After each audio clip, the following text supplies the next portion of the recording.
Ako po si Miss Winnie at ito ang ating kwento. Beth, may pagtatapat sana ako sa'yo. Bakit po, Sir Juan? Ano po yon? Gusto kita, Beth. Hindi lang dahil makinis ang kutis mo. Hindi rin dahil may maganda ka muka at sexy na katawan. Talagang gusto kita. Attracted na yata ako sa lahat-lahat ng magagandang bagay tungkol sa'yo. Thank you po, sir. Thank you.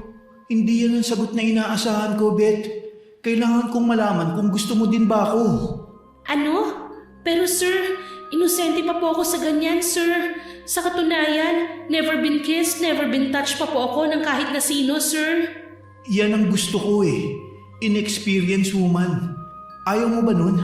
Ako ang magiging first mo? Huwag ka mag-alala. Magaling ako. Magaling akong instructor. Diyos ko, Lord! Sir naman! Virgin pa po ako!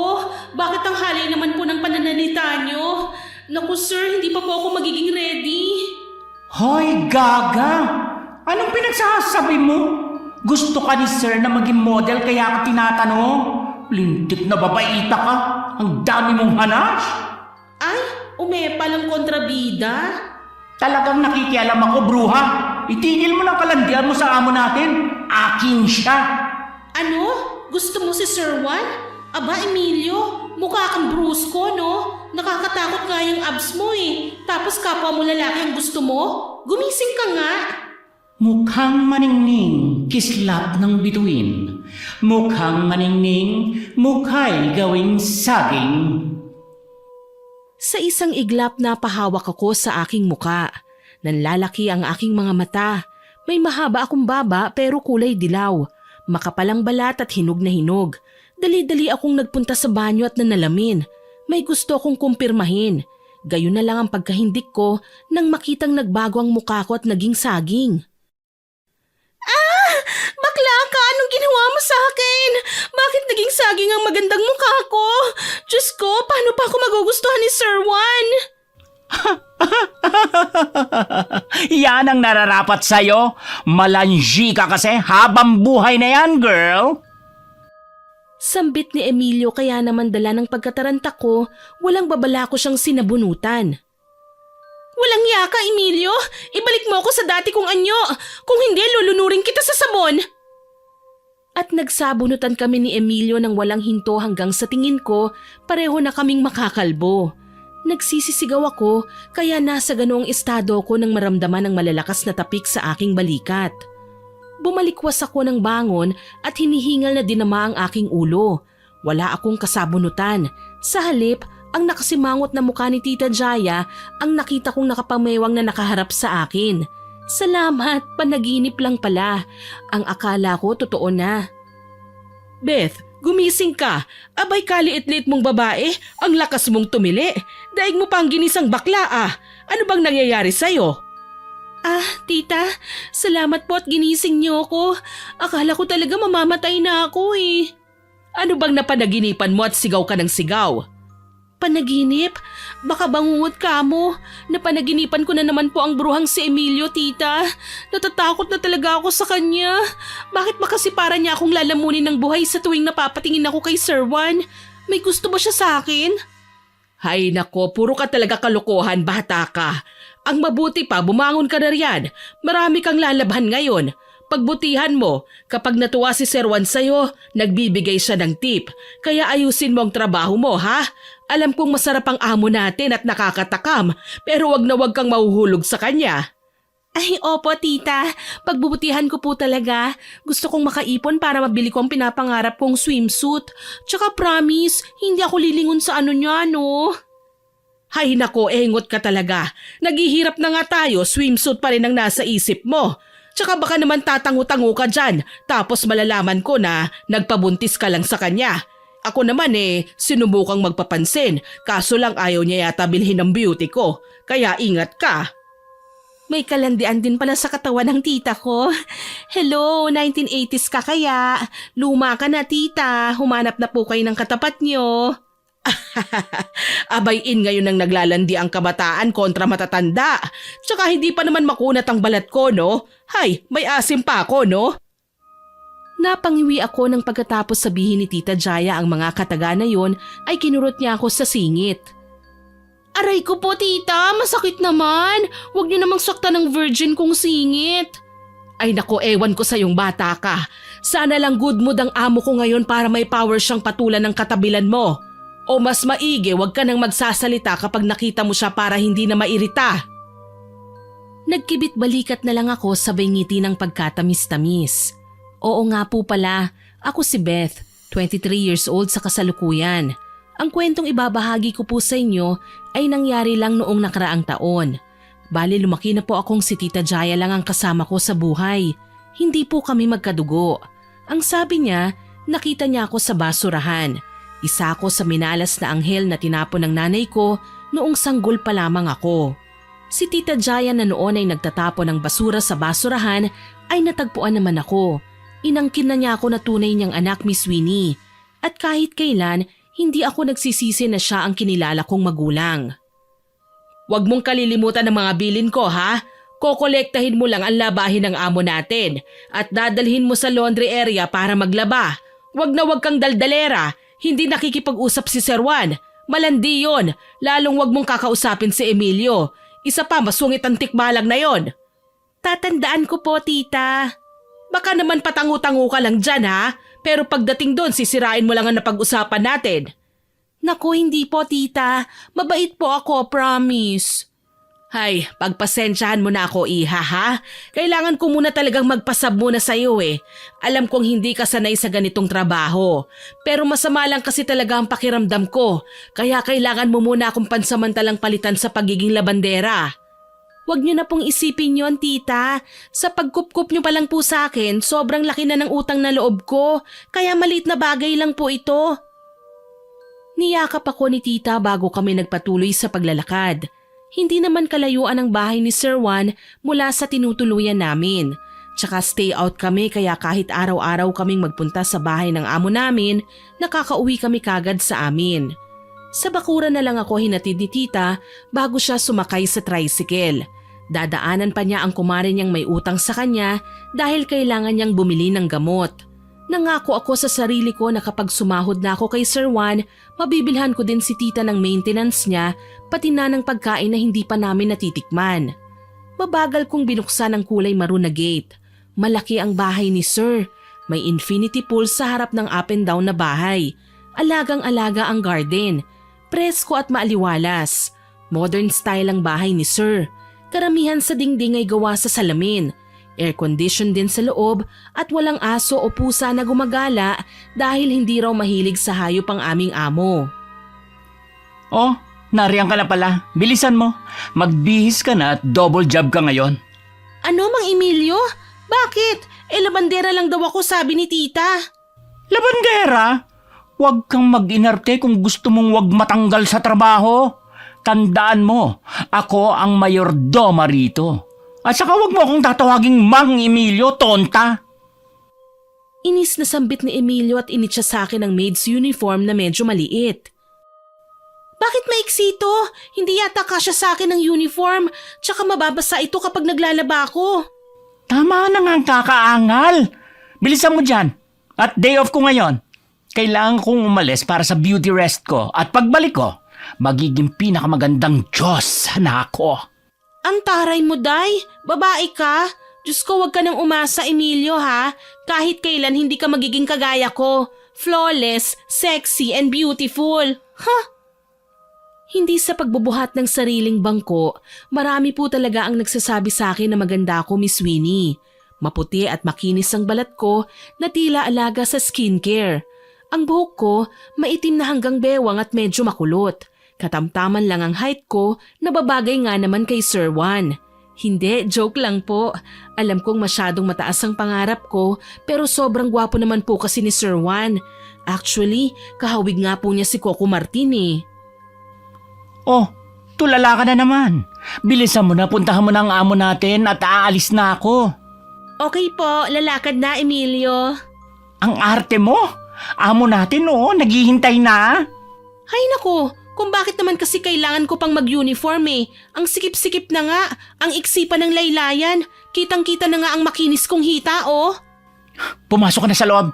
Tinatawag ka na ni Sir Juan. At babalaan kita, Beth. Huwag mong lalandiin si Sir. 2 oras lang akong mawawala kahit off ko ngayon at baka pikutin mo na siya ng tuluyan. Heto na naman po tayo. Wala akong nagawa kundi sundin ang utos ng bakla naming mayordoma. Oo nga pala, mabigat po talaga ang dugo ni Emilio sa akin, Miss Winnie. Tipong gusto niyang lagi akong nauutusan para alilain. Kaya nga kapag naiinis ako sa kanya, tinatawag ko siyang Mang Emilio kasi alam kong binabais siya. Ayun nga lang, hindi ko naman ramdam ang panghihina at pagod kasi nawawala na ang lahat ng yun kapag nakikita ko si Sir Juan. Pumasok ako sa loob at dumiretso sa kusina pagkatapos kong magbihis. Naabutan ko nga si Sir Juan na kumakain. Mukhang napagsilbihan na siya ni Emilio bago pa man nagpa siyang umalis ang mangkukulam. Nang makita ako ng lalaki, kay bilis na nagbago ng reaksyon ko. Mula sa pagsimangot, malapad at matamis na ang pagngiti ko sa kanya. Beth, Hello po sir, good morning po. halika. Sabayan mo akong kumain. Naku sir, nakakahiya naman po, labandera lang naman ako. No need na po akong isabay sa pagkain. Alam ko, pero hindi kasi ako sanay kumain ng walang kausap Si sir talaga para namang may kasama ka sa bahay na to. Hindi po ba at mag-isa ka lang dito sir? Ay, oo nga pala, maliban kay Emilio. Pero sir, dapat po nasanay ka na. Alam niyo naman po na hindi masama ang walang kasama. Beth, sasabayan mo lang akong kumain. Hindi mo na kailangan mahiya pa. Hay naku sir, sige na nga po. Ang dami niyo naman pong request sa akin Tuloy parang hindi ako labandera niyan Siguro naman po dadagdagan niyo ang fee ko, no? Magaling ka naman ba? Ayoko pa naman sa malamya at walang gana. Sir, ano pong ibig niyong sabihin? Parang may laman po kasi ang mga sinasabi niyo Nagiging maingay ka na naman Marunong ka bang magluto? Ay opo sir, sa katunayan yan, specialty ko po ang kare-kare. Pansin ko, kumislap ang mga mata ni Sir Juan nang marinig ang sinabi ko tungkol sa ulam. Para siyang natakam, kaso lang may pasobra pa. Titig na titig kasi sa akin si Sir. Alam ko din na maganda ako pero yung mga tingin niya para kasi akong hinuhubaran. Napayakap ako sa aking sarili. Gusto kong umatras pero hindi ko naman magawa. Binigyan ako ni Sir ng pagkakataon na lumapit pa sa kanya dahil hinila niya ang kamay ko. Sa paglalaba rin, magaling ka ba? Hindi ko pa kasi nakikita ang mga nilaban mo dahil 2 days ka pa lang. Alam mo na, ngayon ko lang ito i-check. Siyempre po, gentle and loving tong mga kamay ko na marunong mag-alaga ng mga damit lalo na ng pang-opisina niyo po. Napapalunok na wika ko. Pansin ko, bumababa na sa hita ko ang mga titig ng amo kong lalaki. Buwisit talaga. Ang sabi ni tita, madali daw mairita si Sir Juan sa mga maiingay na dila. Kung ganun, bakit naman yata panay ang tanong niya sa akin ng kung ano-ano? Sige, ayusin mo ang paglalaba mamaya ha. Pati mga brief ko, laban mo. Diyos ko, pati ba naman brief nyo, sir, palalabhan nyo? Hindi nyo ba kayang labhan ng kapirasong tela na yon? Bakit? May angal ka ba, Beth? Sinisweldohan kita kahit alam ko kung ano ang gagawin mo. Dahil amo ko si sir, wala akong nagawa kundi ang puntahan na kagad ang kwarto niya para kunin ang sinasabing labahin. Oo nga, every other day ang schedule ko sa paglalaba. Hindi naman aksayado sa damit ang amo ko. Namimili lang siya ng damit kapag may mahalagang lakad. Habang kinukusot ko ang damit ni Sir, kinumusta niya ako sa may gilid ng laundry area. Hi, Beth. Anak ng palaka! Sir, bakit naman po kayo bigla na lang sumusulpot dyan? Ginulat niyo po ako Gusto ko lang i-check kung nagtatrabaho ng maayos ang labandera ko. Sir naman, kailan po ba ako naglaro sa pinagtatrabahuhan ko? Alam niyo sir, magaling akong kasambahay. Opo, totoo yan. Marunong po akong maglaba, magluto, maglinis, kahit anong trabaho kaya ko po sir.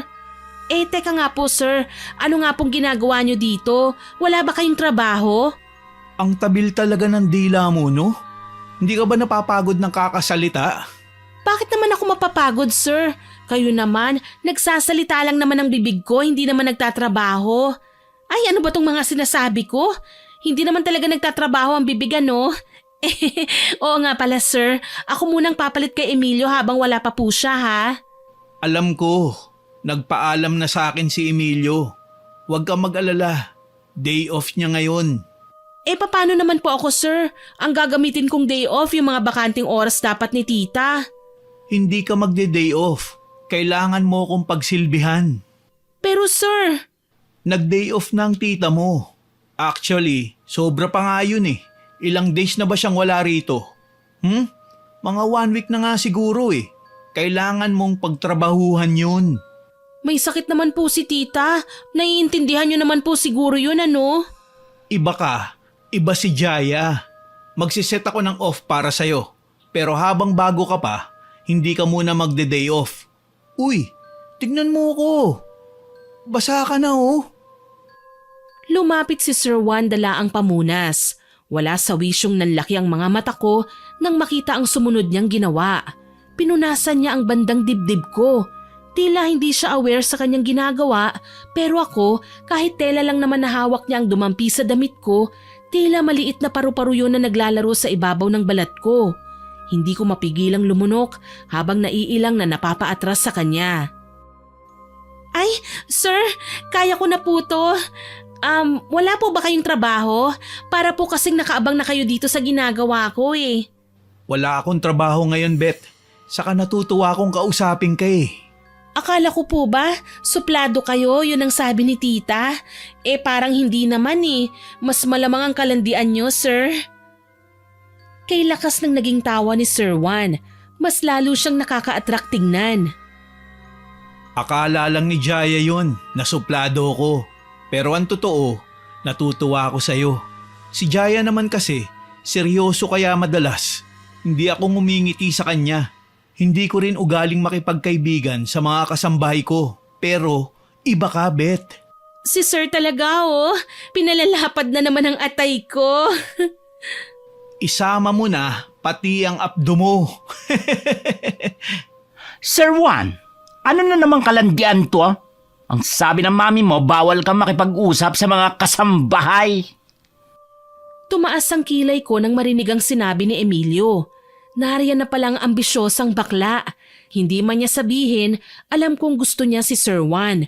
Masyado lang talagang mataas ang pangarap niya sa pagnanais na mapansin ng amo naming lalaki. Hay nako, Mang Emilio, ang dami mong kaartihan. Sir oh. Nananadya ka, Beth? Emilio, wag mo nga pag-initan si Beth. Sige na, asikasuhin mo ng trabaho mo. Ako nang bahala sa kanya. Inirapan ko si Emilio na noon ay kay sama ng naging tingin sa akin. Alam kong hindi niya nagustuhan ang ginawang pagtataboy sa kanya ng amo namin. Gayunpaman, hindi ko pinansin ang malakutsilyo niyang titig sa akin. Nagdadabog siyang umalis at iniwan nga kami ni Sir doon. Bumalot ang katahimikan sa buong lugar. Ayun nga lang, kahit pilitin kong mag-focus sa paglalaba ko, hindi ko magawa. Halos hindi na kasi maalis ang tingin sa akin ni Sir Juan. Marupok pa naman ako sa totoo lang. Mamaya, hindi ko na matagalan ng mga titig ni Sir Juan, bumigay ako sa kanya. Sir, baka naman po pwedeng hayaan niyo na po akong magtrabaho. Hindi ko na po kasi kayang mag-concentrate eh. Bakit ka naman naiilang sa akin? Siguro, may gusto ka sa akin no? Uy sir, ikaw ha, ma-issue ka. Sige na sir, pasensya na po kung kailangan kitang itaboy ha. Ang dami ko pang labahin eh oh. Tsaka tong brief nyo, naghihintay ng madampian ng mga kamay ko. Pansin kong namula ang mukha ni Sir Juan nang marinig ang sinabi ko. Pili akong humalakhak, kaya naman walang sabi-sabing umalis siya kagad. Nang mapag-isa ako sa laundry area, samot-saring alalahanin ng sumagi sa aking isipan. Si Emilio na halatang gustong ipagdamot si Sir Juan, ang mga malaladkit na tingin sa akin ng amo ko at ang pagkakasakit ni tita. Isang ideya ang napagdesisyonan kong gawin. Good catch din naman si Sir Juan eh, kahit may kalandian, kaya balak ko siyang akitin. Maaga akong umuwi ng hapong yon. Dala ko ang maintenance na gamot ni Tita Jaya na binili ko mula sa butika. Kahit papano naman, matutuwa siya nito dahil tuluyan na siyang gagaling. Sa katunayan, nakaabang na nga sa pinto ang ginang nang dumating ako. Hi, tita! Oh, iha, mukhang masaya ka yata ngayon ah. Anong meron at kung makangiti kay abot hanggang tenga? Tita, masaya lang po ako. Tignan mo, may dala po akong gamot para sa inyo. Iha, bakit nag-abala ka pa? Hay naku naman, oo. Sabi ko naman sa'yo na ako nang bahala sa gamot ko, hindi ba? Hayaan niyo na po ako, tita. Maliit na bagay lang naman po ito, hindi ba? Tsaka masaya po ako sa ginagawa ko.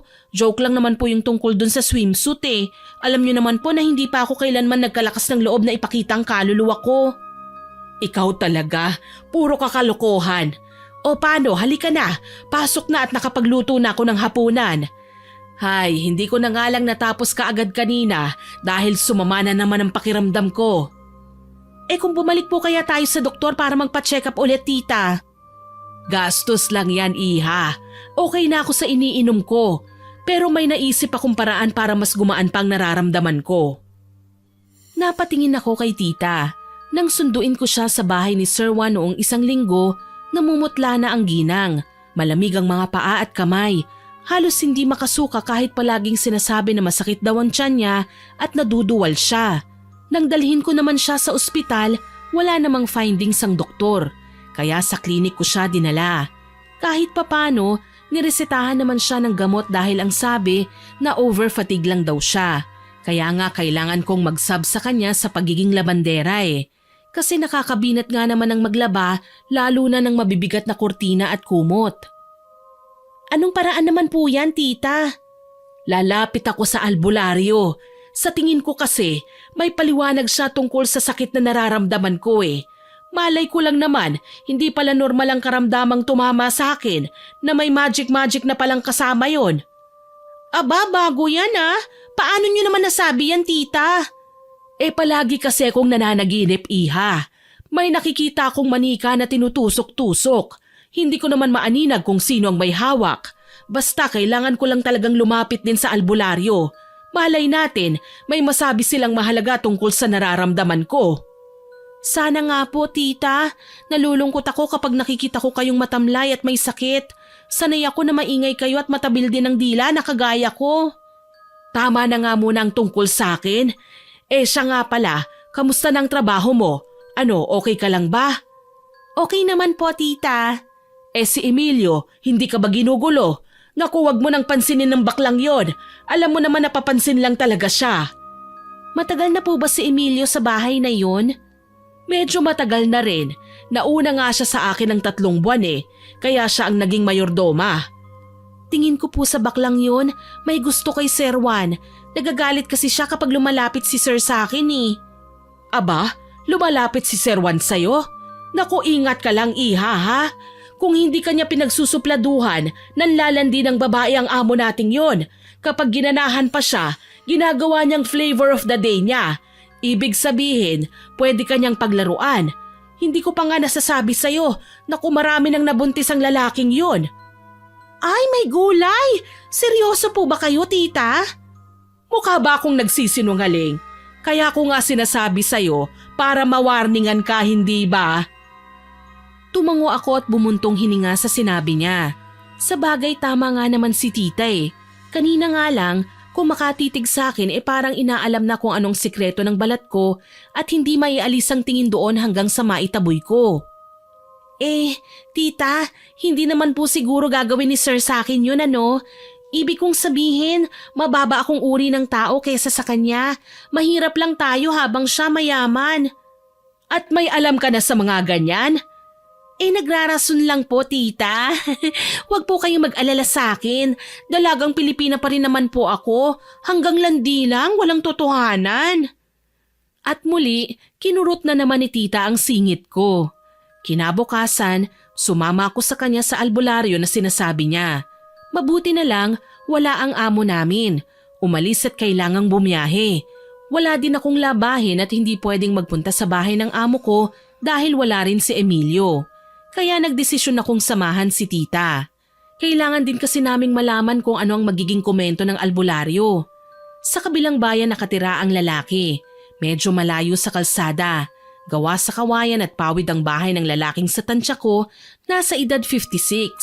Panot na ang buhok at maliit na tao lang siya. Hanggang balikat ko nga lang yata siya eh. Pero may nakataling puting panyo sa ulo niya. May suot na medalyon at sandamakmak na pulseras. Magandang araw po. Halika na, tumuloy na tayo. Ang weirdo naman po niya. Ganyan talaga yan, iha. Hayaan mo na. Ako na lang muna ang kakausap sa kanya. Kung gusto mo, dito ka na lang muna sa labas. Sige po, tita. Dito na lang po ako. Huwag kang lalayo at baka maligaw ka. Marami pa namang punong kahoy sa paligid. Tsaka hindi mo kabisado ang buong lugar. Huwag kang mag-alala. Bibilisan ko lang makipag-usap. Sige po, tita. Hayaan niyo po. Kapag naburyong ako, susunod po ako sa loob. Medyo mainit pa rin po kasi. Mukhang mahangin po dito sa bakuran. Tumangulang si Tita Jaya at iniwan na ako. Naglakad-lakad naman ako sa bakuran at inabala ang sarili sa pagtingin-tingin ng mga bulaklak. Hindi ko maiwasang mamangha sa iba't ibang klaseng nakikita ko. Saglit pa, hindi ko na napigilang lumabas at magtungo sa kalsada. Napakunot ang noo ko nang mapansin ang isang pamilyar na figurang naglalakad papunta sa isang natatanaw kong kapilya. Sigurado ko, si Emilio ang taong yun.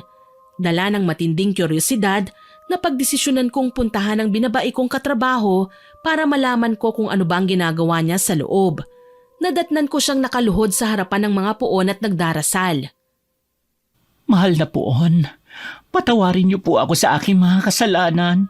Ang gusto ko lang naman gumaan ang buhay ko sa pamamagitan ng pagpikot sa lalaking matagal nang minamahal ng puso ko.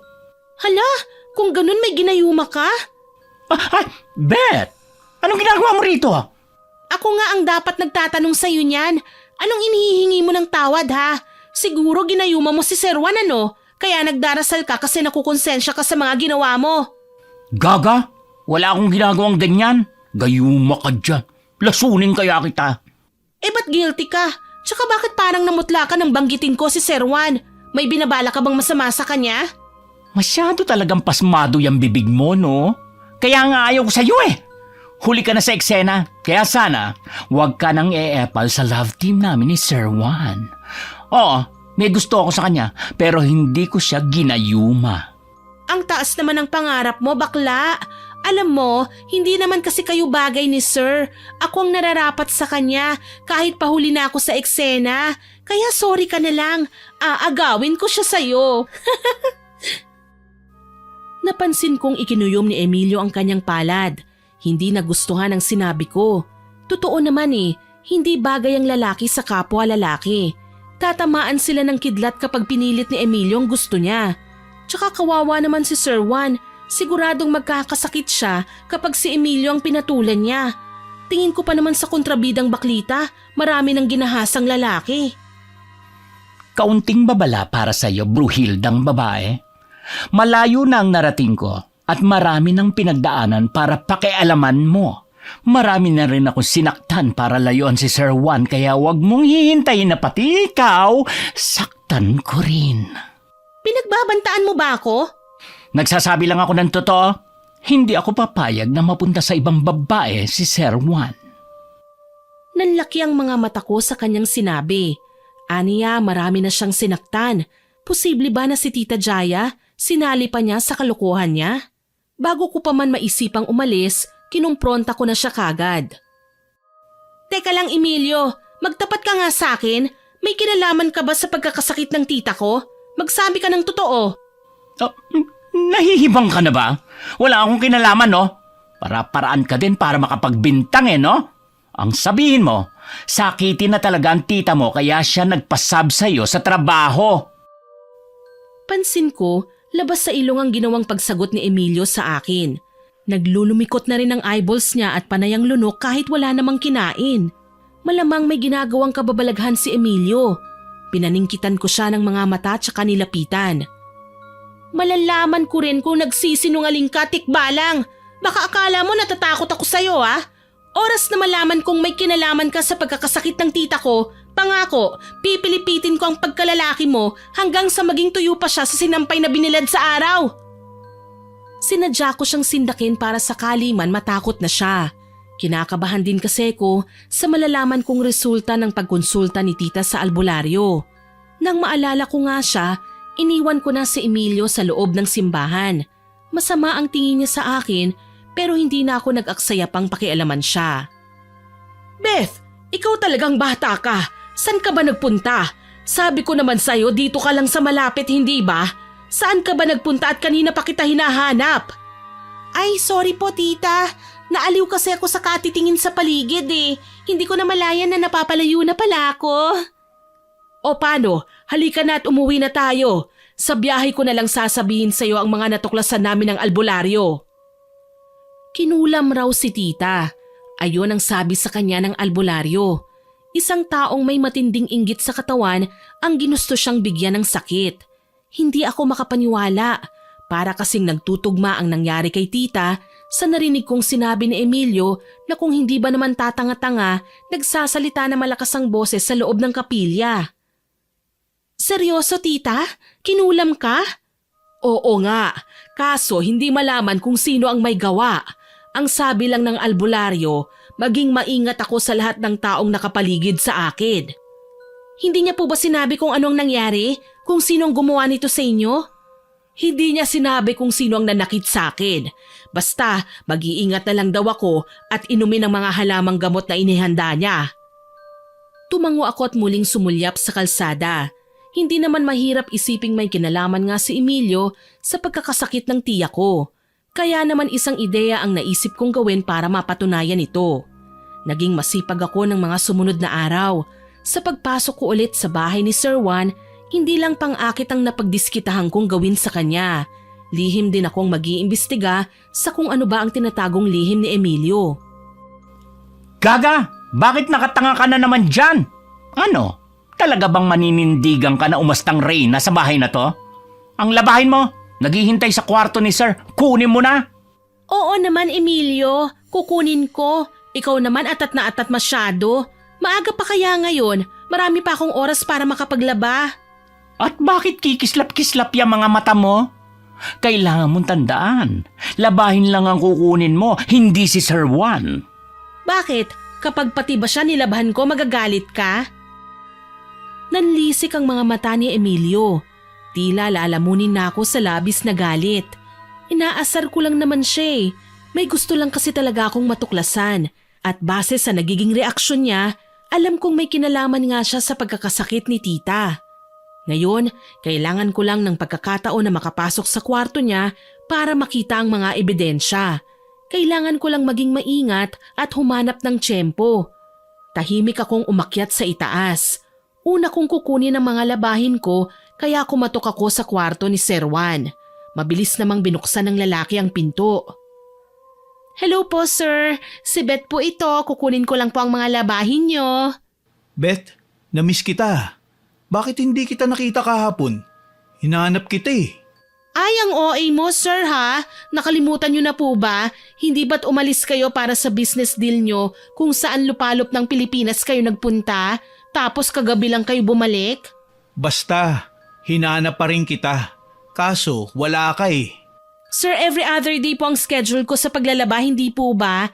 MWF, Monday, Wednesday at Friday. Yun lang naman pong binigay niyong araw para sa tita ko eh. Alangan naman pong araw-arawin kong pumasok.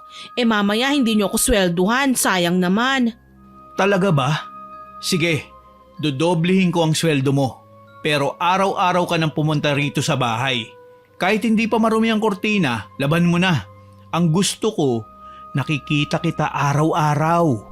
Ay sir, nakakakilig naman po yung sinabi niyo. Ibig sabihin madali niyo akong namimiss, kaya gusto niyo akong makita araw-araw. Ganun na nga. Bakit? Hindi ba pwede? Nanlaki ang mga mata ko nang umaktong lalapit na sa akin ang amo ko. Tsaka ko lang napagtanto na nakatapis lang pala ng tuwalya ang lalaki at balak nang pumunta sa banyo. Ang bilis na nuyo ng lalamunan ko, kaya naman ganun na lang ang pag-atras ko palayo sa kanya. Ako dapat ang mga akit eh, pero sa ginagawa ni Sir ngayon, parang ako ang babagsak sa mga kamay niya. Napapikit na lang ako nang sa kakaatras ko sa dingding na ako nakasandal. Mas nilapitan pa ako ni Sir at tinitigan ako sa mga mata. Sir, wag po. Bata pa po ako. Hindi ka naman na bata para sa akin. Pwede na. Pwede nang ano? Pwede ka nang... Ay, pala kang binabad sa suka! Ha? Anong kahalayan ng ginagawa mo kay Sir? Napalingon kami sa biglaang pagsigaw ni Emilio. Mabilis niyang hinablot ang pinakamalaking kumot sa kwarto at ibinalot sa nakatapis lang na katawan ni Sir. Ako naman, muntikan ng nahipnotismo kanina ay kukurap-kurap na lang ngayon. Emilio, bakit ka naman basta na lang sumusulpot sa kung saan? Ano ba kasing ginawa ni Beth sa inyo at halos hubad na kayo, sir? Wala akong ginagawa sa kanya, okay? Sa katunayan, ako ang attracted sa kanya at hindi ko yun itatanggi. Diyos ko, hindi kayo pwede magkagusto sa kanya, sir. At bakit hindi pwede, Emilio? Binata si Sir, dalaga naman ako. Pareho kaming single at masarap. Ang totoo niyan, wala pa akong karanasan sa pagkakaroon ng kasintahan, Miss Winnie. Ni hindi ko nga po alam kung ano ang pakiramdam ng mahalikan sa labi. Sadyang nasanay lang ako sa environment kung saan prangka si Tita Jaya at may pagkapasmado ang bibig kaya kahit kabastusan na ang nasasambit ay normal pa rin para sa amin. Alam ko naman na hanggang dun lang yun dahil may limitasyon din akong inilalaan para sa sarili ko. Tsaka likas na rin siguro sa akin ang maging matabel at kung ano-anong nakakatawang kabastusan ang nauusal dahil na rin nakasanayan na naming gawing ekspresyon ng ganon. Ang tita ko nga, masahol pa sa basurahan ng bibig kapag inatake ng kaingayan eh. Ha? Masarap? Ikaw? Alam nga namang ikaw ang masarap, Emilio. Tignan mo nga, mahaba ang baba mo, luwa pa ang mga mata mo, yang labi mo parang pinaglihi sa pugita, tapos ang tenga mo. Tumahimik ka ng laitera kang bruha ka! Emilio! Akala ko ba mayordoma kita rito? Umaasta ka ng bodyguard ko eh. Sige na, bumalik ka na sa trabaho mo. Ako nang bahala kay Beth. Sir, alam niyo naman na mahal ko kayo. Huwag niyo namang gawin sa akin to. Emilio, pareho ko kayong mahal na mga kasambahay ko, okay? Pero si Beth, kailangan ko kasi siya araw-araw. Sir Juan, ginawa ko na lahat para mapaligaya ka. Halos magpaalila ako sa bahay mo. Mapagsilbihan ka lang. Bakit parang hindi pa rin sapat? Kasi nga, kailangan ko si Beth. Sa kanya ko lang nahanap ang mabining paghagod ng may pag-iingat. Ang mainit na haplos na nagpapakintab, nagpapabango at nagpapalinis ng... Ano? May nangyari sa inyong dalawa? Ano? Walang nangyayari. Teka lang, Emilio. Ang bilis mo naman makapag-react. Hindi pa nga ako tapos sa sinasabi ko eh. Ang sabi ko, gusto kong araw-araw na siyang pumasok dito sa bahay dahil magaling siya. Mabilis at sulit magtrabaho. Sa lahat ng labanderang nakapaglaban ng mga damit ko, siya lang ang humahagod sa tela ng may pag-iingat, nagpapakintab, nagpapabango at nagpapalinis ng suot kong uniforme sa opisina. Literal na napanganga kaming dalawa sa sinabi ni Sir Juan. Ang dami ko pa namang naiisip na pang-akit sa kanya. Tapos damit niya lang pala na nilabhan ko ang pinakapupuri niya. Tama nga ang sinabi ni tita. Maarte si Sir pagdating sa mga damit niya. Maingat at parang praning na rin kung i-check kahit ang likuran ng kwelyo, makita lang na perpekto ang suot niya. Pero kahit na, aakitin ko pa rin siya. Hindi kami nagpansinan ni Emilio ng buong araw. Nakita ko kasing matamlay siya at pagkatapos ng nangyari kaninang umaga, naramdaman kong kailangan ko muna siyang iwasan. Baka kasi kung saan na naman humantong ang pagtatalo namin. Hindi ko maiwasang manghinayang nang linawin ni Sir na gusto niya ako, gustong maging labandera lang ng mga damit niya. Maayos daw kasi akong magtrabaho at kung sakali man na bumalik na si tita, kukunin niya kami pareho dahil magaling din magluto si tita. Si Emilio naman nakatoka sa labas at loob ng bahay. Perfectionist kasi ang isang yun. Bandang 5:00 ng hapon nang dumating si Sir Juan sa bahay. May dala siyang paper bag. Nagulat ako nang iabot niya sa akin ang mga yon. Beth, dalhin mo to sa bahay niyo ha. Ikumusta mo na rin ako sa tita mo ha. Naku sir, siguradong matutuwa si tita. Pero sir, nag-abala pa po kayo. Ano po bang mga ito? Cookies at vitamins para sa tita mo.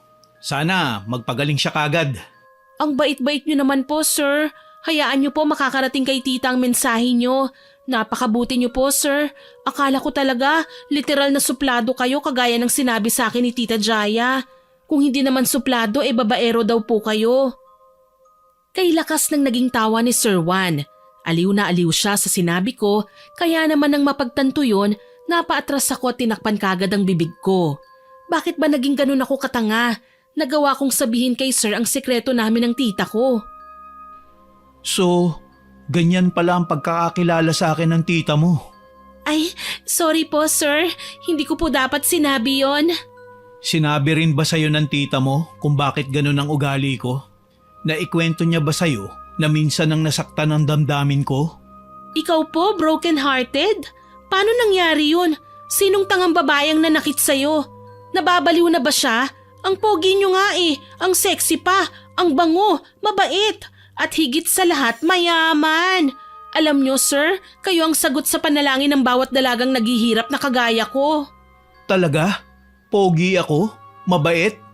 Bakit hindi ako kayang mahalin ng mga babaeng mahal ko? Madalas nila akong iwanan sa ere. Mami ko nga, tingin sa akin, sakit sa ulo, rebelde, barumbado. Wala nang ginawang tama. Kaya nga nila ako ipinatapon dito sa bahay, malayo sa kanila. At pinarurusahan nila ako sa pamamagitan ng pagtatrabaho sa opisina bilang simpleng empleyado lang. Ayaw nila akong hayaang gawin ang gusto ko. Ipinapatawag lang nila ako kapag kailangan nila ang expertise ko sa negosyo. Palibasa, ako lang ang tinuruan ng lolo ko nun ng mga sikreto para ma-close ang isang business deal. Sina mami, nagagawa naman yun pero abala sila ngayon sa pagsasaya.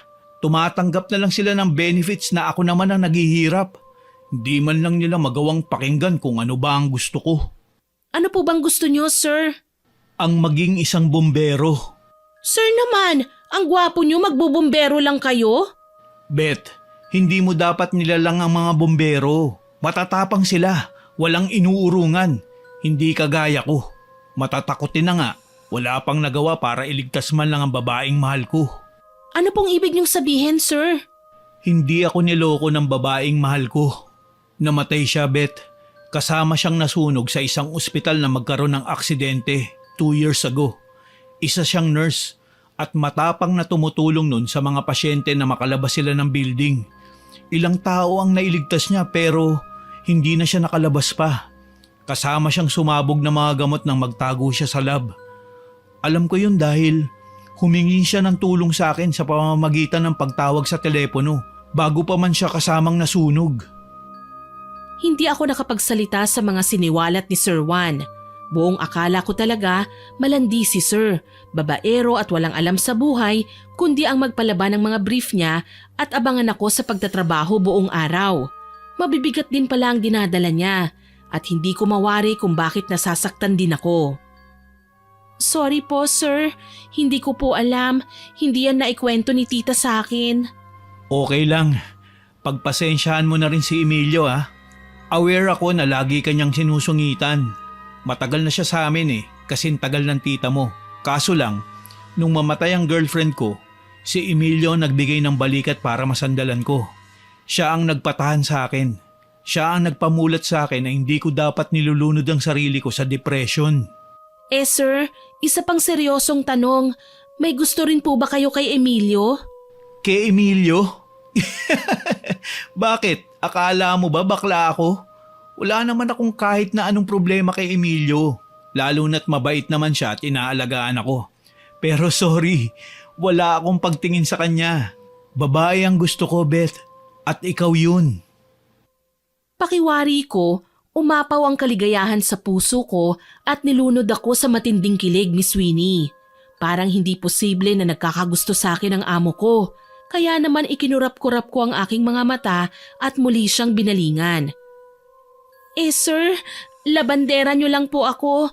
Wala naman akong maipagmamalaki sa inyo. Ha? Uso pa ba yun ngayon? Alam mo, Beth, hindi ako tumitingin sa estado ng pamumuhay. Ang tao kasi, mayaman man o mahirap, magsusumika para mabuhay, magtatrabaho. Kaya ang mayaman o mahirap na agwat na yan, wala sa bokabularyo ko yan. Tignan mo ang parents ko. Aanhin namin ng marangyang pamumuhay kung wala namang kaming kaligayahan. Palagi nga kami nagtatalo, hindi ba? Kahit na sir, wag po kayong magbiro ng ganyan. Marupok pa naman ako. Yan nga ang gusto ko Babaeng honest. Hindi tinatago ang nararamdaman. Ayoko na kasing manghula sa tunay na nararamdaman mo para sa akin. Isa pa, unang kita ko pa lang sa'yo. Alam ko na kagad na ikaw ang dawan ko. Mas lalo akong nagpigil na magtatalon sa tuwa. Nahihiya ako na baka makita niya ang pamumula ng pisngi ko. Pagkatapos ng pag-uusap naming yun ni Sir Juan, alam kong may nagbago na sa pagtitinginan naming dalawa. Mas lumalim, mas naging malapit kami sa isa't isa. Kabaliktaran naman yon sa naging reaksyon ni Emilio na noon ay namataan ko sa kusina, naghihiwa man ng repolyo pero halos durugi naman ito sa labis na galit. Emilio, anong drama yan? Huwag mong sabihing nagsiselos ka sa amin ni Sir Juan. Hay naku, huwag ka namang mangarap. Palibhasa, wala kang pag-aari na kagaya ng sa aming mga babae. Ilang beses na kitang pinagsabihan. Layuan mo si Sir Juan. Pero hindi ka nakikinig. Talagang sinasagad mo ang galit ko. Excuse me? Hoy Emilio, para sa kaalaman mo, si Sir Juan ang nagtapat sa akin. Oo, ginusto ko siyang akitin pero nauna niya akong nilandi. Kaya huwag kang magalit sa akin kundi dun sa amo mo. Ah, ganoon. Talagang naghahanap ka ng gulo. Pwes, bibigyan kita ng gulo. Biglang sinaboy ni Emilio ang kanyang hinihiwang repolyo sa akin. Kumalat yun sa sahig at sa aking suot na damit. Pinaningkitan ko siya ng mga mata. Nakita ko ang lagayan ng asin sa harapan niya. Kinuha ko yun at tinanggalan ng takip tsaka walang babalang sinaboy sa bakla. Hayan, asin! Para sa makating singit mo na hindi kailanman papatulan ni Sir Juan. Malandi ka! Inagaw mo sa akin ang lalaking mahal ko! Correction, hindi ka niya mahal. Mamahalin na sana niya ako. Kaso lang, epal ka! Epal! Sumadsad ako sa dingding ng marahas niya akong itinulak. Ramdam ko ang panggigigil ng matandang bakla pero syempre hindi ako nagpatalo. Bago pa man niya ako maitulak muli, malakas ko siyang sinipa sa tiyan. Mabilis siyang napatihaya sa may paanan ng ref. Magulo na ang kusina. Tila hindi rin kami naririnig ni Sir Juan dahil dumadagundong ang pinatutugtog na musika sa loob ng kanyang kwarto. Hindi ikaw ang sisira sa mga pangarap ko, bruha! Ikaw ang bruha! Nakalimutan mo na ba? Mangkukulam ka, hindi ba? Pwe! Wala kang ebidensya! Magkakaroon din ako, Emilio. Tandaan mo yan. Hindi ako papayag na basta ka nalang gumawa ng mga nakakatakot na gawain kung saan ang mismong tita ko ang naaapektuhan. Pag-uwi ko sa bahay, napakunot ang noo ko nang hindi nakaabang sa akin si tita sa may pinto. Naririnig ko siyang umuungol sa kwarto kaya nag-alala ko. Nagmamadali ko siyang pinuntahan doon. Tita, ano pong nangyari sa inyo? Okay lang po ba kayo? Beth, iha, ang sakit ng ulo ko. Ano? Teka lang po, hahanapin ko ang gamot nyo. Siguro po hindi kayo uminom. Uminom ako kanina. Sadyang masakit lang talaga ang ulo ko sa hindi ko malamang dahilan. Tsaka hindi ko kailangan ng tableta. Yung langis ng albularyo ang ibigay mo sa akin. Dapat po yata dalhin ko na kayo sa ospital eh. Iha, pahiran mo lang ang ulo ko. Lagyan mo hanggang batok. Sobrang bigat na talaga ng ulo ko eh. Ayan na po. Okay na po ba? Damihan mo, iha. Kailangan daw yung halos maligo na ako sa langis para mawala ang sakit ng ulo ko. Bakit ba naman kasi walang matinong gamot para sa karamdaman nyo? Yung normal na lagnat nga overnight lang dapat bumaba na eh. Pero yung sa inyo pabalik-balik ang lagnat. Baka po iba na ito. Basta, gamutin mo na lang ako. Hindi naman umeepekto sa akin yung mga nireseta ng doktor eh. Nawawala naman ang sakit sa langis na binigay sa akin ng albularyo. Mas dinamihan ko nga ang paglalagay ng langis sa ulo ni tita. Kahit papaano, kumalma naman siya. Ayun nga lang, tuluyan na siyang nanghina.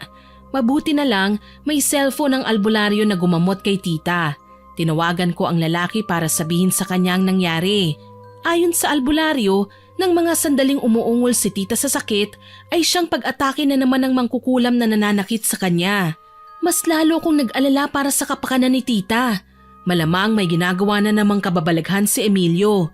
Siya lang naman ang pwede kong pagbintangan kahit na hindi ko aktual na nakita ang ginagawa niya.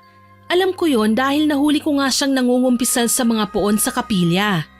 Payo sa akin ng albularyo, magpausok kami ng insenso sa buong paligid. Tapos lagyan ko ng asin ang bintana at pinto ng aming bahay. Pahiran din ng luya at bawang ang ulo at talampakan ni Tia para hindi na siya gaanong tabla ng pag-atake. Pagkatapos kong kausapin ang albularyo, binalikan ko nga si Tita. Hindi ko maiwasang maawa habang nakatitig sa mukha niya. Kay laki na ng pinagbago ni Tia Jaya. Sino bang kausap mo kanina, Iha?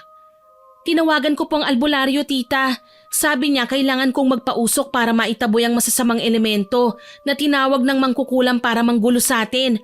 Martes daw kasi ngayon, kaya malakas ang loob ng mangkukulam na umatake. Totoo naman yun, Miss Winnie. Palibhasa araw ng mangkukulam ang Martes at Biyernes kasi sa mga panahong yun malakas ang kapangyarihan nila. Hindi ko tuloy mapigil ang haplusin ng mukha ni Tita. Humpak na ang pisngi niya, maputla at nangangalumata. Halos hindi na makapagsuklay at kay bilis niyang namayat. Ni hindi na rin nakakabangon kagad kaya gayon na lang ang awa ko sa kanya. Hayaan niyo po, Tita. Gagaling din kayo. Magdasal lang po tayo sa Panginoon. Salamat, Iha. Kahit alagain na ako, hindi mo pa rin ako iniiwanan. Hindi mo ako pinababayaan. Bakit ko naman po gagawin yun? Dati nga alagain din ako. Maliit pa ako at wala man lang konting dalang impormasyon kung sino ako at kung sino ang mga magulang ko. Pero inalagaan niyo po ako. Nagpapasalamat po ako doon, Tita. Ang laki ng utang na loob ko sa inyo. Napakabuti mo, Iha. Sana nakikita ngayon ng tunay mong mga magulang ang kabaitan mo. Ikaw lang po ang nag-iisa kong magulang, Tita. Hayaan na natin sila. Ikaw lang po ang lubos na pinagpala. Niyakap ko si Tita na kaagad namang napaluha.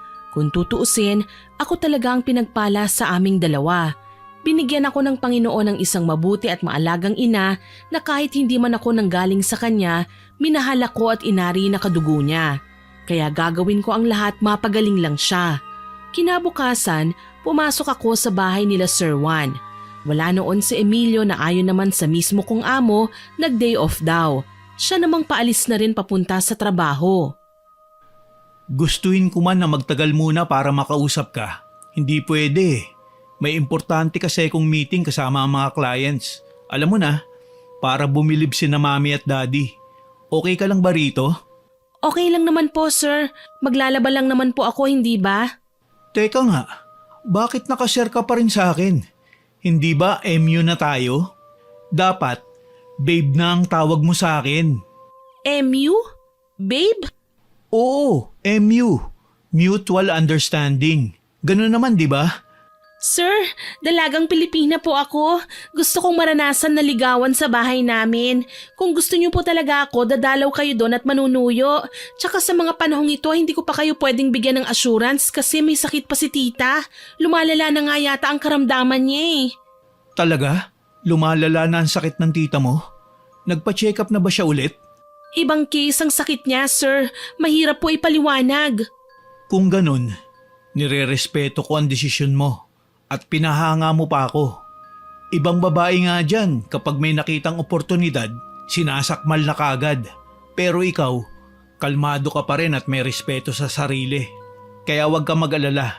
Tatapusin ko lang ang problema ko sa family ko at liligawan kita. Deal? Deal po, sir. Pero dapat, sagutin mo kagad ako ha? Si sir talaga oh, babanat pa. Baka lang naman kasi makalusot. O paano? May iwan na kita rito ha? Sige po, sir. Ingat po. Nakangiti pa akong tinanaw siya hanggang sa makasakay siya ng kanyang kotse. Nang makaalis na ang aking amo, pilit ko munang iwinaksi sa isipan ang naging pag-uusap namin. Mas kailangan kong unahin ng tita kong may sakit at magagawa ko lang siyang tulungan kung hahalughugin ko ang kwarto ni Emilio para malaman ang tunay na pinaggagawa niya. Mabuti na lang at mabilis kong nahanap ang kwarto ng bakla. Hindi ito nakalak kaya mabilis akong nakapasok. Bago maghalungkat, tinawagan ko muna si tita. Iha, napatawag ka.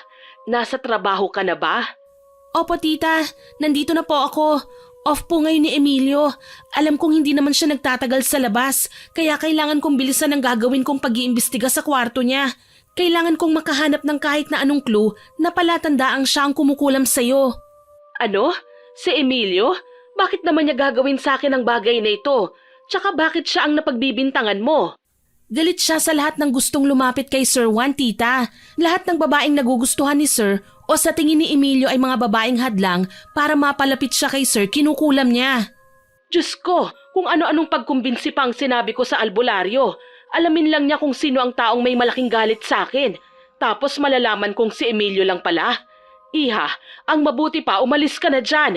Baka mapahamak ka. Kilala ko si Emilio. Hindi siya matutuwa kapag nalaman niyang pumasok ka sa kwarto niya. Tita, ako pong bahala. Tumawag lang ako para sabihin sa inyo na malapit na rin nating malaman ang totoo. Kabado kong wika. Aangal pa sana si tita kaso lang pinutol ko na ang tawag. Nagsimula na akong maghalungkat hanggang sa may nakita kong manikang nakatago sa isang kahon ng sapatos sa ilalim ng kanyang kama. May nakasilid na larawan ni tita sa tiyan ng manika. May nakakabit na kung ano-anong abubot sa ulo. Yun nga siguro ang nagpapasakit ng ulo niya. Naningkit ang mga mata ko sa nakita. Kaso lang, bago pa man ako makapag-react, narinig ko na ang mga mabibigat na yabag papunta sa kinaroroonan ko. Hala, kailangan kong magtago! Natataranta kong wika. Bitbit ko ang manika nang pumasok ako sa maluwang na closet. Bahagya kong binuksan para makita ko si Emilio na noon ay pakanta-kanta pang pumasok sa kwarto. Ako naman, palihim na inon ang recorder ng aking cellphone. Kailangan kong marinig ang kahit na anong sasabihin niya kahit mag-isa lang siya. Malakas ang kutob ko na makakakuha ko ng detalye. Sa wakas, malapit ko nang mapuruhan si Jaya. Isusunod ko naman ang malandi niyang ampon na si Beth. Pareho lang ang magtitang yan, mga agaw. Akin lang si Sir Juan. Ako lang ang dapat niyang mahalin. Dahil sa tindi ng pagmamahal ko sa kanya. Pati kasintahan niya nagawa kong ang patayin ng magkasunog ang ospital na pinagtatrabahuhan ng babae. Ikinulong ko siya sa kwarto. Nanigas ako sa pinagtataguan ko dahil sa aking nalaman. Baliw nga si Emilio. Pati ang babaeng minahal ni Sir, siya pala ang pumatay. Kung hindi niya pinakialaman ng babae, malamang buhay pa sanang dalaga. Dahil sa mga nalaman ko, hindi na ako nakatiis at lumabas sa pinagtataguan ko. Gulat na gulat si Emilio. Anong ginagawa mo sa kwarto ko? Babae ka! Hinuhuli ka, Emilio! Ngayon alam ko nang may ginawa ka nang masama. Sinasabi ko na nga ba? Talagang wala kang gagawing makabuluhan mula nang hayaan ka nga ni Sir Juan na mamasukan bilang labandera. Huwag ka nang mag-isip pa ng kung ano-anong palusot para makalimutan ko ang ginawa mo. Ikaw ang pumatay sa nobya ni Sir. Buong akala niya na aksidente ang babaeng mahal niya. Pero kasalanan mo palang lahat. Dapat lang na ginawa ko yun sa kanya. Masyado na niyang ginigipit ang Juan ko. Kinokontrol. Hinihinga ng regalo. Dapat ako lang ang pinagtutuunan niya ng atensyon. Kaya naman pala pati tita ko kinulam mo. Galit kong wika sa kanya tsaka ko tinaas ang manikang hawak ko. Nanlaki ang kanyang mga mata at sinubukang agawin ng manika pero hindi ko siya binigyan ng pagkakataon. Nakipagpatintero ko para makakuha ng espasyo na makalusot palabas ng kwarto niya. Akin na yan! Magnanakaw! Sinisira mo ang plano ko! Anong plano? Ang patayin ng tita ko? Nahihibang ka na! Talagang inuubos mo ang pasensya ko? Hindi ako papayag na hindi malaman ang lahat ng sikreto mo! Tumakbo ko ng mabilis at palihim na isinend kay Sir Juan at Tita Jaya ang voice record na nakuha ko mula kay Emilio. Nababaliw na ang bakla at mukhang mananakit na. Swerte naman na nakalabas ako ng bahay at nakapagtago sa treehouse. Kahit nanginginig sa takot, nilakasan ko ang loob na tawagan si Sir Juan. Napamura ko nang mapagtantong out of coverage area siya. Si Tita naman ang kinontak ko. Beth, Iha, may natanggap akong voice message galing sa'yo. Totoo ba yun ha? Si Emilio ba yun? Napakahayop naman pala niya. Talagang gagawin niya ang lahat, masaktan lang ako. Totoo po yan, tita. Siya ang kumulam sa'yo. At ang ibang revelasyon niya, totoo din po. Siya ang pumatay sa girlfriend ni Sir. Tunay na may hustisya. Bakit? Nagkumprontahan kayo? Nasaan siya? Nahuli niya ako na kinukuha ang manikang ginamit niya sa pagkulam sa'yo, tita. Ang problema lang, hinahabol niya ako ngayon. Nagtatago lang po ako kaya sana tumawag po kayo ng pulis. Ano? Sige, saglit lang. Kailangan kong putulin to. Diyos ko, mag-iingat ka, iha. Pangako tita, mag-iingat po ako. Kabado kong wika sa kanya. Napaigtad pa ako nang matanaw si Emilio na palabas ng bahay at may bitbit na palakol. Nakangisi ang bakla na sigurado, tinakasan na nga ng bait. Habang pinagmamasdan siya, hindi ko maiwasang maawa. Siguro matindi lang ang pagmamahal niya kay Sir Juan kaya niya nagawa ang mga bagay na ito. Pero mali mali na manakit siya ng tao.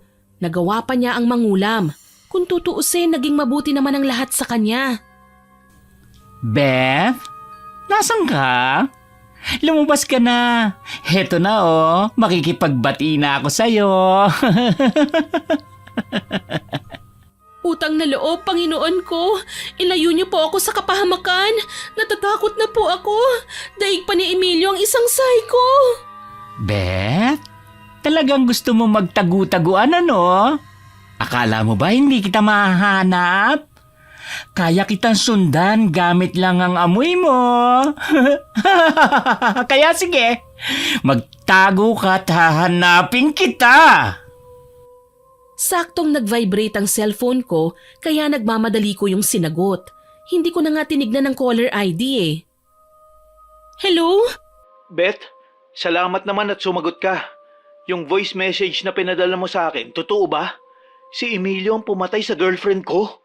Yun po ang sabi niya, sir. Ang totoo po niyan, ayaw niyang may makaalam ng sikreto niya. Kaya niya ako hinahabol ng itak ngayon. Nakapagtago lang ako sa treehouse. Hindi ko po alam kung hanggang kailan ako makakapagtago. Hindi ko kasi naisip na lumabas na lang kanina ng gate dala ng pagkataranta ko, sir Hindi niya rin alam na nai-record ko ang mga sinabi niya. Diyos ko, magtago ka lang dyan, okay? Pupuntahan kita. Huwag ka mag-alala. Tatawag din ako ng pulis. Opo, sir. Mag-iingat ka. Mahal kita. Kung sa ibang pagkakataon ko lang narinig ang sinabi ni sir, malamang nalaglag na ang panty ko sa tuwa. Kaso sa mga sandaling ito, takot ang nararamdaman ko. Nabitiwan ko ang cellphone nang mapansing paakyat na si Emilio sa treehouse at nakangising tumingala sa akin. Huli ka! Dala ng takot, pinagsisipa ko sa mukha si Emilio kaya hindi siya kagad makaakyat sa itaas. Hindi niya rin magawang iangat ang palakol dahil nakahawak siya ng mahigpit sa hagdan para wag lang mahulog. Buti na lang may namataan akong paso ng halaman sa loob ng treehouse. Kapag ibinagsak ko ito sa mukha ni Emilio, magkakaroon pa ako ng oras na lumayo. Pasensya na pero kailangan kong gawin to. Punyeta! Kitang-kita ko kung paano nabasag sa ulo ni Emilio ang paso na ikinabitiw niya ng hagdan. Bumagsak siya sa lupa at saglit na nahilo. Sinamantala ko ang pagkakataon at tumakbo. Beth! Akala mo ba matatakasan mo ako? Hindi ako papayag na makalayo ka sa akin! Sige! Tumakbo ka hanggat kaya mo! Baliw ka! Hindi ako magpapahuli sa'yo! Ikaw ang maghanda! Paparating ng mga pulis para pagbayaran mo ang mga kasalanan mo! Isa kang kriminal! Ako pa ngayon ang kriminal? Kayo nga ang naging dahilan kung bakit ako nananakit, hindi ba? Kaya huwag na huwag kang magpapahuli sa akin. Dahil kapag nahawakan ko kahit dulo ng hibla ng buhok mo, sisiguruhin ko na makakalbo kita. Hindi magtatagumpay ang mga masasamang loob na kagaya mo, Emilio! Ang galing mong magkunwari! Nalinlang mo sina Sir Juan pati na ang tita ko! Tapos ikaw palang may balak na masama sa kanila!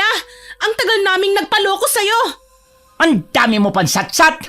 Mahuhuli na kita, Napasigaw ako ng tuluyan nang mahablot ni Emilio ang buhok ko. Pakiramdam ko na punit ang anit ko sa sobrang sakit. Para mabawasan ng kirot, nagpatianod ako sa kilos niya. Kung saan niya ako kinaladkad hanggang sa makapasok kami muli sa loob ng bahay. Gusto kong magpumiglas pero pinangunahan ako ng takot. Alam kong hindi niya ako bubuhayin lalo na't hawak niya ang palakol. Mabuti na lang natanaw ko na sa may bintana si Sir Juan. Nagmuestra siya sa akin na huwag maingay kaya naman mabagal akong tumango. Ngayon, sigurado mauuna ka pa sa tita mo na paglamayan dahil papatayin na kita! Emilio! Wag! Sir Juan! Bakit mo ba to ginagawa? Ano bang kasalanan namin sa'yo? Pati si Beth, dinamay mo. Ang dati kong kasintahan, kinulong mo sa nasusunog na kwarto ng ospital. Kaya siya namatay. Oo, aaminin ko. Nagawa ko nga yun. Palagi na lang siyang nasa isipan mo. Sa kanya nakatuon ang atensyon mo. Nandito naman ako. Kaya nagalit ako nang baliwalain mo ako. Na magkaroon ng sunog sa ospital, naisip kong magandang pagkakataon yon para gawin ang plano ko. Nagpanggap akong pasyente na takot. Kaya iniligtas ako ng gagamong girlfriend. Pero hindi niya alam. Siya ang bala kong ipahamak. Napakabuti ng girlfriend ko sa'yo. Pero pinakitaan mo siya ng kalupitan. Magbabayad ka, Emilio. Ako mismo ang magpapakulong sa'yo.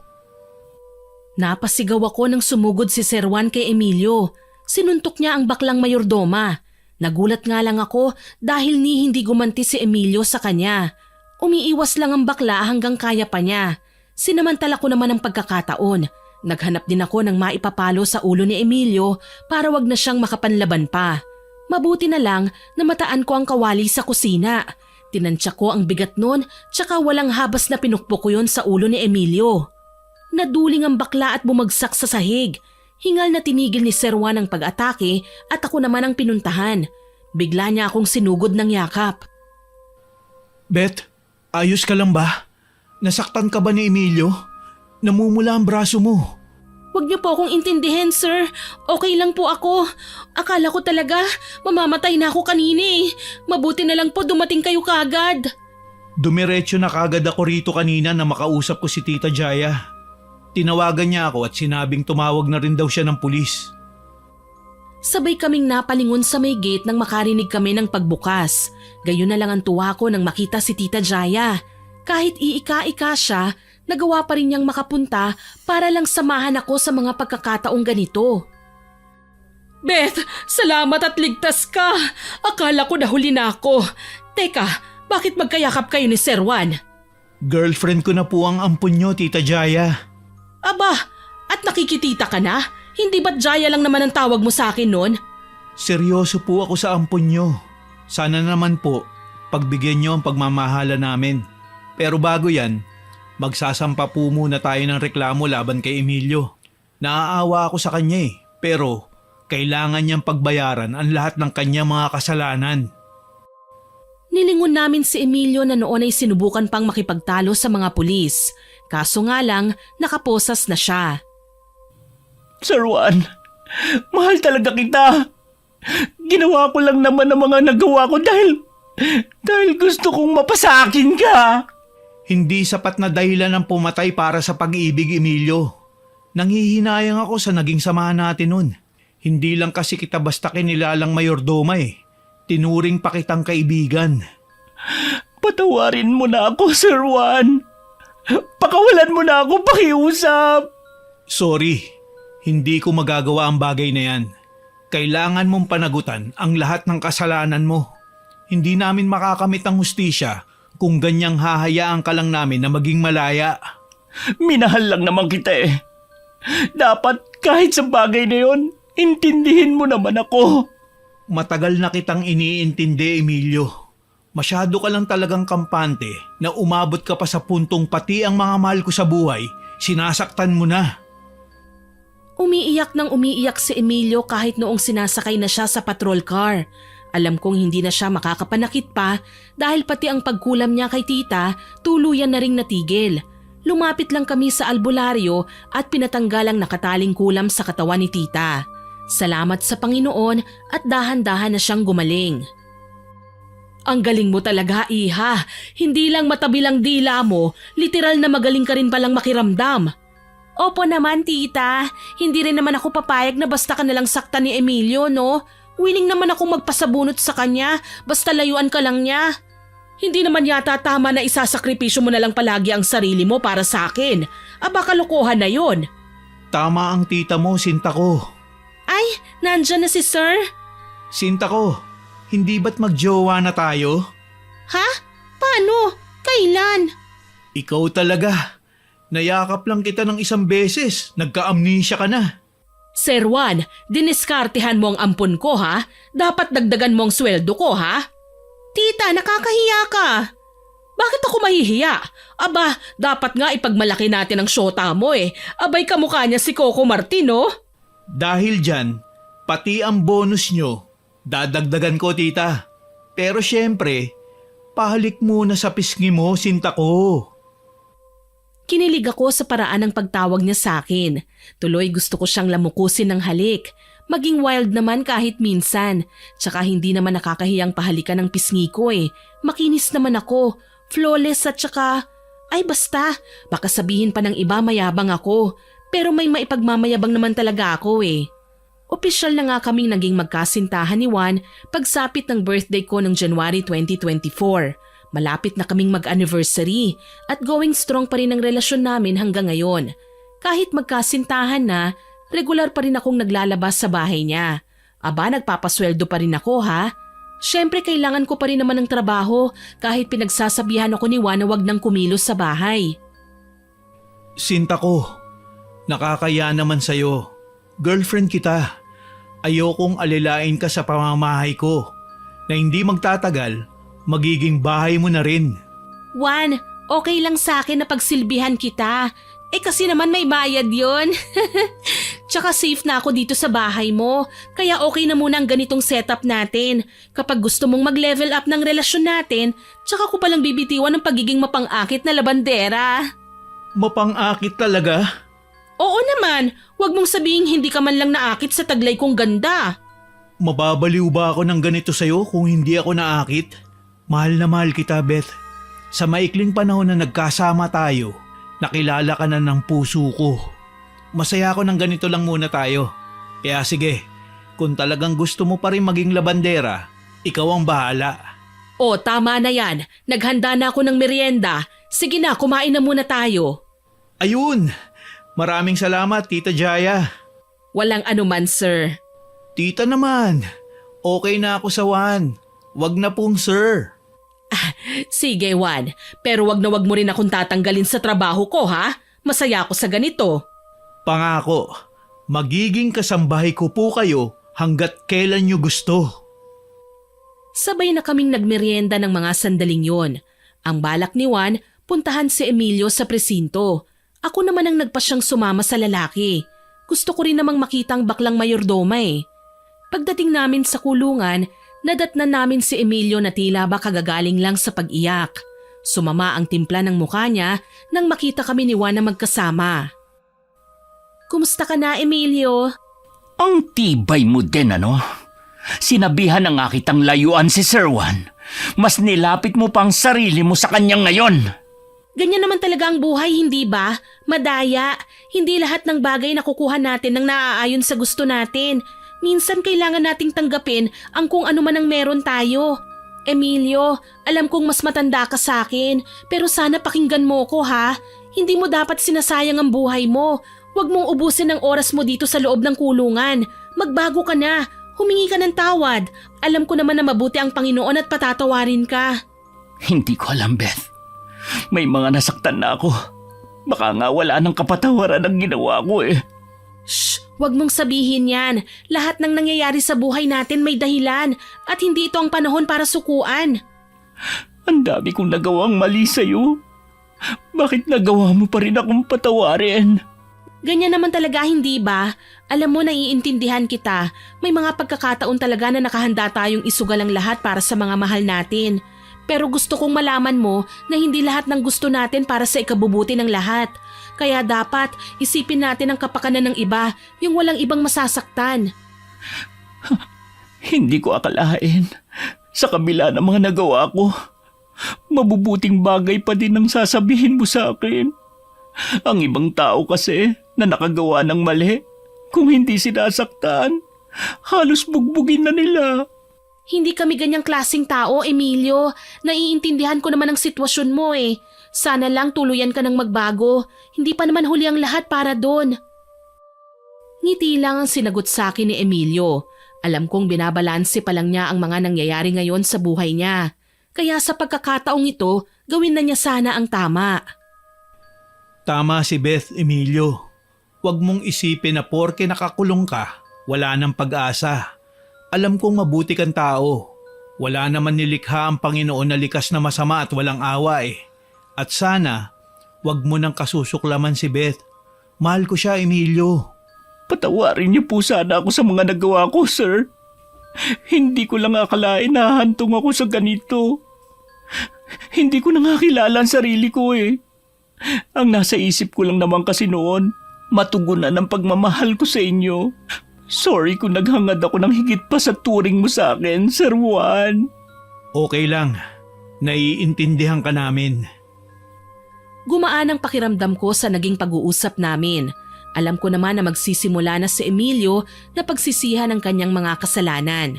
Alam ko rin na mabuti ang Panginoon at bibigyan siya ng chance na ipakita sa lahat na siya ay willing nang magbago. Naging maayos ang relasyon namin ni Juan magpahanggang ngayon. Masaya kami kapag magkasama at natutuwa ako dahil kahit papaano gumagawa siya ng paraan para magkaayos sila ng kanyang pamilya. Sa katunayan, welcome nga ako sa pamilya nila at madalas kaming biruin na sana magpakasal na para mabigyan namin sila ng apo. Puro tawa na lang ang nagiging sagot namin ng aking kasintahan.